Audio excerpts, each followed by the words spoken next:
Alors dans cette vidéo, on va apprendre à transférer les opérations commerciales ou de trésorerie en comptabilité. C'est-à-dire que les deux logiciels sont liés, hein, le logiciel de gestion commerciale et le logiciel comptable. D'abord, pour retrouver le logiciel comptable, il suffit d'aller sur les trois petits points ici. Et ici, vous pouvez soit ouvrir le logiciel d'immobilisation qu'on n'a pas besoin pour l'instant et le logiciel de comptabilité. On va l'ouvrir même.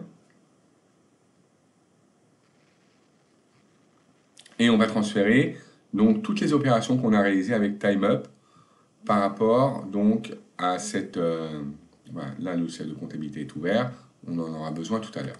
Je le mets en dessous.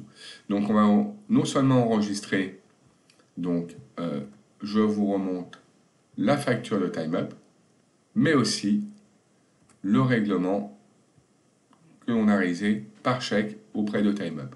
Alors pour ça, deux possibilités. La première, il vous ferez attention, le transfert comptable se fait dans l'onglet règlement comptabilité. C'est ici, transfert en comptabilité. Vous l'avez ici. Bon, c'est une possibilité. L'autre possibilité, c'est de passer par le menu, la petite maison là, plutôt, l'accueil, et là, vous l'avez aussi ici, dans le transfert en comptabilité. Donc, ça va arriver exactement sur les mêmes boîtes à outils, donc ça revient strictement au même. Allez, passons par là. Transfert en comptabilité. Alors, à chaque fois qu'il y a un transfert en comptabilité, il vous propose de sauvegarder votre dossier. Bon, c'est pas utile, hein. Donc, on fait suivant sans sauvegarder. Alors, on va faire attention parce que nous, on va vraiment sélectionner ce qu'on veut transférer. Donc, ce n'est pas des opérations de vente. C'est une opération d'achat de règlement, pas de stock, pas de mise à jour des échéances. Et on ne transfère que des pièces qui ont été validées. C'est pour ça que tout à l'heure, c'était nécessaire de valider à la fois le règlement et à la fois l'achat. On continue, on va faire suivant.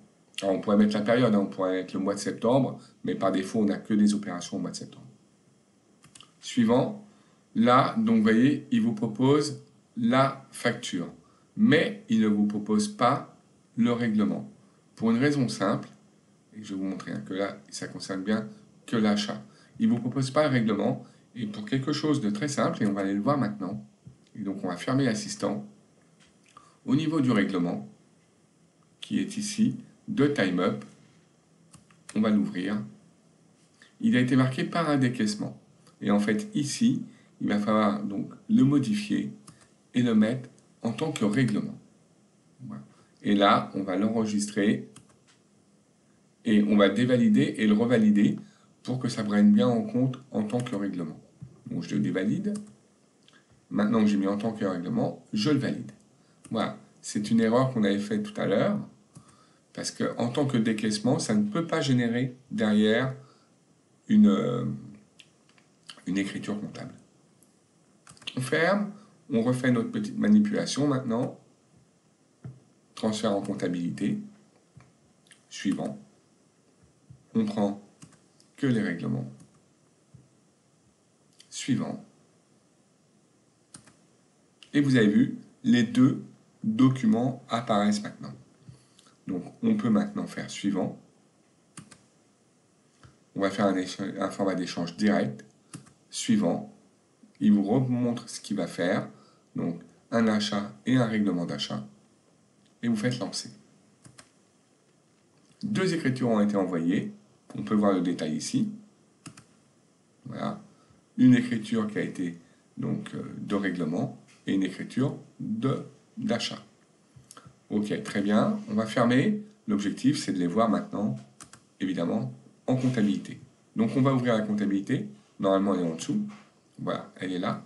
Comment on visualise les écritures en comptabilité? On va dans quotidien. On va dans saisie de journaux. Là, les journaux, vous avez vu, apparaissent. Là, c'est les journaux du mois de septembre 2022. Donc, normalement, on doit retrouver l'achat dans le journal des achats, AC. On va aller voir ça. Très bien, vous la voyez, elle est ici. C'est l'écriture comptable avec le compte fournisseur, le compte d'achat, le compte de transport et la TVA.